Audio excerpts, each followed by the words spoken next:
Ok, bonjour chers frères et sœurs dans la foi et bonjour également pour tous ceux-là qui nous suivent depuis leur pays, leur maison. Et c'est votre humble serviteur, le docteur Mouvenoukou Simplice Sheba Abraham de l'église, la communion des églises de Christ au Congo, plus précisément la paroisse Ebenezer. Et nous sommes situés au fond de Tietie et nous exerçons le ministère ici au fond de Tietie. Nous voulons faire l'aperçu sur l'onction ou la pluie de l'arrière-saison parce que ça prête un peu de confusion et on n'a pas toutefois des idées claires sur ce point-là. Mais nous allons d'abord prier pour que Dieu nous donne la capacité, qu'il nous donne aussi la compréhension pour mieux assimiler ce message que nous allons parler en peu de temps. Seigneur, nous voulons bénir ton nom. Je prie que ta grâce soit avec nous par ton esprit. Donne-nous la geste de communiquer ta parole et que tous ceux-là qui écoutent ce message soient affectés par lui et que ta bénédiction se repose dans leur vie. Permets que, ô Dieu, la compréhension soit éclairée et que chacun puisse sortir des zones d'ombre pour l'illumination de ta parole. Au nom du Fils béni de Dieu Jésus notre Seigneur. Amen. Ok, nous allons faire l'aperçu. Donc nous allons lire dans une prophétie de Joël, dans Joël 2, le verset 23, il dit: « Et vous, enfants de Sion, soyez dans l'allégresse et réjouissez-vous en l'Éternel, votre Dieu, car il vous donnera la pluie en son temps. Il vous enverra la pluie de la première et de l'arrière-saison comme autrefois. » Ici donc c'est une prophétie de Joël qui dit que je vous enverrai la pluie de la première et de l'arrière-saison. La plupart du temps, nous savons situer la pluie de la première saison, c'est celle qui était tombée au jour de la Pentecôte. Même l'apôtre Paul, il fait référence à ce chapitre de Joël quand il parle de l'onction qui était tombée le jour de la Pentecôte. Donc nous savons situer la pluie de la première saison, mais nous n'avons pas trop des idées claires sur la pluie de l'arrière-saison, à quand cette pluie et les effets de cette pluie. Nous allons parler brièvement parce qu'il y a tout un message sur ça que nous allons balancer dans les jours qui viennent. Alors, donc la pluie de la première saison est tombée au jour de la Pentecôte. Maintenant, à quand la pluie de l'arrière-saison? D'abord, il faut savoir que dans le cadre scientifique, la pluie de la première saison, c'est une pluie qui vient pour préparer les semeurs de pouvoir s'aimer les semences. Et la pluie de l'arrière-saison, c'est elle qui vient pour préparer les choses qui ont été semées pour qu'elles soient récoltées. C'est ainsi que la pluie de la première saison qui est tombée au jour de la Pentecôte était tombée pour venir semer l'Église. Et l'Église est semée le jour de la Pentecôte. Et la pluie de l'arrière-saison, c'est celle qui viendra maintenant pour préparer cette semence qu'est l'Église, qui avait été semée dans la première saison pour croître et pour être préparée à l'enlèvement, c'est-à-dire à la récolte. Et nous allons voir quelques parallélismes qui ont permis à la tombée de la pluie de la première saison, et nous allons faire le parallélisme avec celle de l'arrière-saison. D'abord, qu'est-ce qui a provoqué la pluie de la première saison? Cette pluie est provoquée d'abord par le confinement. Parce que le Seigneur avait dit aux apôtres: ne quittez pas Jérusalem, restez à Jérusalem jusqu'à ce que viendra sur vous le Saint-Esprit. Donc, il devrait être confiné à un endroit avant de sortir. Et une deuxième chose qui a provoqué cette pluie, c'était du fait que leur maître, qui est Jésus, est mort dans une mort de confusion. Il avait été crucifié parce que la crucifixion était une mort pour les gens injustes, pour les gens qui étaient restés dans la société. C'était une mort honteuse. Donc leur maître était mort dans une mort honteuse. Donc du coup, par la honte, ils ne pouvaient plus sortir. Donc ils étaient devenus faibles. Le maître est mort une mort honteuse Et deuxièmement, ils devaient être confinés et par la honte, ils ne pouvaient plus sortir. Donc, ils étaient à un endroit. Donc, c'était comme des gens qui étaient dans la confusion, mais quelque part, ils attendaient une promesse. Donc, la promesse a commencé par un confinement et par une faiblesse. Le fait que le maître était mort, une mort honteuse, les apôtres étaient dans une honte, étaient dans une confusion. Et cela les avait rendus très faibles pour aller exercer une mission.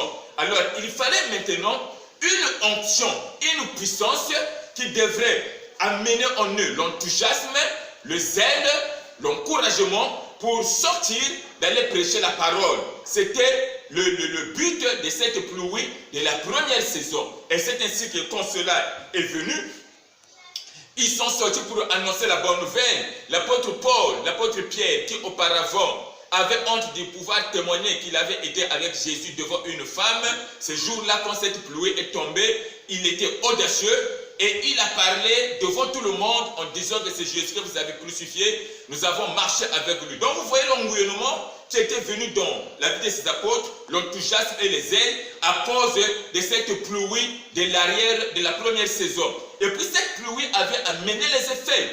Il y a eu des miracles qui s'opéraient par les disciples. Et vous devez vous rendre compte, les miracles qui se sont opérés en ce temps-là n'étaient pas seulement opérés par les apôtres qui étaient avec Jésus, mais ces miracles ont été opérés même par des simples chrétiens. À l'instant, quelqu'un se convertissait et il partait pour opérer les miracles. Nous voyons l'homme Philippe qui opère les miracles à Samarie, les miracles épatants, les miracles étonnants, à tel point Simon le magicien était dans la confusion de voir ces choses se réaliser rien que par les simples déclarations déclarées par le diacre Philippe.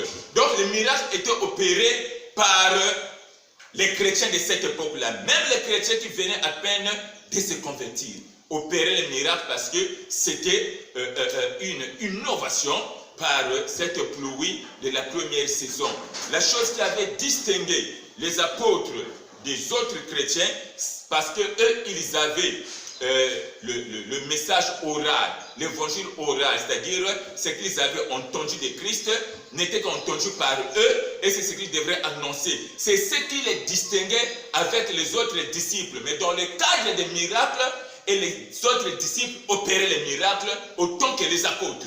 Mais ce qui leur distinguait dans la foule, parmi les chrétiens, c'est l'évangile qu'ils avaient reçu de Christ, parce que le mandat n'était que donné à eux de prêcher cet évangile oral, parce que c'était un évangile qui devait être prêché par ceux qui étaient avec Jésus, et ils devraient prêcher ce qu'ils avaient entendu. Deuxièmement, parce qu'ils avaient le mandat d'aller libérer cette onction. C'est ainsi que à Samarie, il a fallu que les apôtres viennent pour prier afin que les gens soient baptisés par le Saint-Esprit. Alors donc, depuis lors, jusqu'avant le confinement, nous étions dans cette pluie de la première saison qui a préparé l'Église, qui est venue donner naissance à l'Église. Et la Bible dit qu'il n'y a rien de nouveau sur le soleil. Cela veut dire les mêmes effets ou les mêmes événements qui se sont produits avant la pluie de la première saison seront également les mêmes qui vont se produire avant la pluie de l'arrière-saison.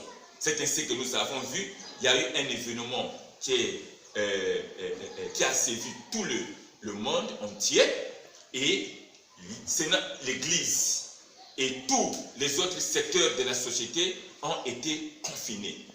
Et nous avons subi le confinement. Et dans ce confinement, l'Église est devenue faible. Est devenue faible, pourquoi? Parce que les choses qui nourrissent l'Église, qui donnent la force à l'Église, n'étaient plus en activité. Les séminaires, les conférences, les rassemblements des saints, les moments de prière ne pouvaient plus avoir lieu comme auparavant et ce confinement a rendu l'Église faible. Donc, en ce net moment, l'Église est devenue faible, elle n'a plus l'élan qu'elle avait auparavant. Donc il faudrait maintenant qu'il y ait une nouvelle onction qui va permettre à l'Église de prendre un nouvel élan. Et cette onction, c'est celle que nous appelons la pluie de l'arrière-saison. Et c'est celle qui tombe maintenant là, après le confinement, c'est cette pluie qui tombe que Dieu va déverser dans l'Église. L'Église deviendra forte, l'Église deviendra puissante, à tel point les miracles seront opérés par beaucoup de chrétiens, par tous les chrétiens. Même ceux qui viendront à peine de se convertir vont opérer les miracles. Nous allons entendre des événements qu'un nouveau frère qui est venu à l'église, en partant chez lui, il a ressuscité un mort, il a prié pour un paralytique qui s'est mis debout, il a prié pour un sourd, et ce sont des événements que nous allons vivre après cette période de la pandémie. Pourquoi? Parce que l'église est devenue faible, il faudrait qu'il y ait une nouvelle onction qui va relancer l'église, et cette onction, cette pluie viendra aussi pour préparer l'église à l'enlèvement. Parce que la première église est venue pour s'aimer, la première onction est venue pour s'aimer, l'église au jour de la Pentecôte. Maintenant, celle qui vient de l'arrêt-saison, c'est pour préparer l'église, consolider la foi des chrétiens, relever la foi des chrétiens en vue de l'enlèvement. Ce qui veut dire que le Seigneur est proche. Alors, ce qui va maintenant distinguer les hommes de Dieu et les chrétiens, simples et laïcs, ne seront pas les miracles. Parce que les miracles seront opérés par tous les chrétiens. Mais ce qui va distinguer les pasteurs ou les ministres de Dieu, c'est la qualité du message. Donc, en cette période-là que nous sommes en train de traverser, si vous avez seulement, vous comptez que sur les miracles, et vous avez seulement les messages de Yamba, les messages tellement élémentaires qui peuvent être prêchés par n'importe qui, vous serez confondus dans la foule, votre identité du ministre de Dieu ne se fera pas connaître parce que vous serez confondus. Donc, en ce moment-là, il faut avoir un message qui va vous distinguer des autres chrétiens parce que ce ne seront pas les miracles, ce ne seront pas les prophéties seront données par tous les chrétiens, les miracles seront opérés par tous les chrétiens parce que lorsque cette pluie de l'arrêt-saison va tomber, ça va tomber sur tous les chrétiens et toute l'église. Les gens seront des faiseurs de miracles au nom de Jésus, mais ce qui va distinguer les ministres et les autres laïcs, ce seront la qualité du message. Donc les hommes de Dieu doivent travailler le message. Ce n'est plus le message d'hier où on vient faire seulement des déclarations yamba. Les messages de cauchemars des femmes, des maris de nuit, les cauchemars, les messages des démons. Ces messages-là seront déclassés parce qu'il faudrait qu'il y ait un message qui va préparer maintenant l'église à l'enlèvement. Et dans l'église, on doit prêcher ces choses parce que ce que nous venons de vivre, c'est une alerte pour Dieu qu'on doit se préparer parce que le Seigneur est proche. Donc il faudrait qu'on prêche les messages qui doivent préparer l'église à l'enlèvement. Parce que l'église qui ne va pas entendre le message de l'enlèvement ne sera pas enlevée. Quelqu'un qui n'a jamais reçu un message sur l'enlèvement, qui n'a pas une foi de l'enlèvement, ne sera pas enlevé. Pourquoi? Parce que l'enlèvement ne va pas surprendre les gens. Il n'y a aucun enlevé qui sera surpris. Qu'est-ce qui m'est arrivé? Comment est-ce que... Oh, mais je ne comprends pas. Qu'est-ce qui m'est arrivé? Non. Les gens seront au courant de l'événement qu'ils attendent. Et quand cela sera arrivé, ils sauront que c'est l'événement-là qui est arrivé. Donc personne ne sera surpris de l'enlèvement. Donc si les chrétiens ne sont pas avisés sur le message de l'enlèvement, ils n'ont pas bâti la foi sur le message de l'enlèvement, ils ne seront pas enlevés. Parce que la Bible dit, il te sera fait selon ta foi. Si on n'a pas le message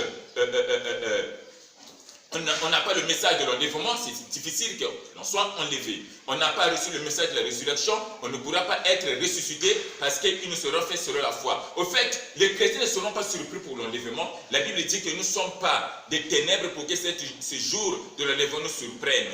Nous ne pouvons pas connaître le jour exact, mais la période, nous pouvons le discerner. Vous savez, aujourd'hui, quand un chrétien est rempli du Saint-Esprit, s'il est proche de la mort, il peut manifester les signes attestant qu'à bientôt qu'il va mourir. Vous allez constater dans son langage, dans ses actes, et après, quand il va mourir, les gens pourront savoir pourront dire que non, on savait qu'il devrait, donc il savait qu'il devrait mourir par rapport à ce qu'il disait, par rapport aux actes qu'il posait. Donc, les chrétiens, aujourd'hui, nous les pasteurs, nous avons la responsabilité de pouvoir prêcher le message qu'il faut. Parce que c'est dans cette période que le Seigneur va déverser cette pluie de l'arrêt-saison dans la vie de tous les chrétiens en vue d'opérer les miracles, et cette pluie viendra pour permettre à ce que l'Église soit enlevée. Donc c'est une alerte que Dieu nous a donnée. C'est un événement mondial qui est arrivé. C'est pour dire que c'est le moment où Dieu veut agir. Alors on doit bien se préparer. Donc c'est le temps où l'Église doit prendre conscience. C'est le temps où les pasteurs doivent chercher le message qu'il faut. Qu'on arrête avec les messages d'autrefois, parce qu'il faudrait qu'il y ait une différence des messages avant la pandémie et après la pandémie. Voilà ce qu'on tenait à se dire aujourd'hui. Mais là où vous êtes, sachez que Dieu fera de vous un entrepôt ambulant de dons et de la grâce de Dieu. Et c'est cette période où Dieu va se manifester, va déverser, même dans les vases les plus imparfaits, sa grâce pour que les plus passionnés soient en mesure d'en bénéficier. Vraiment que Dieu vous bénisse.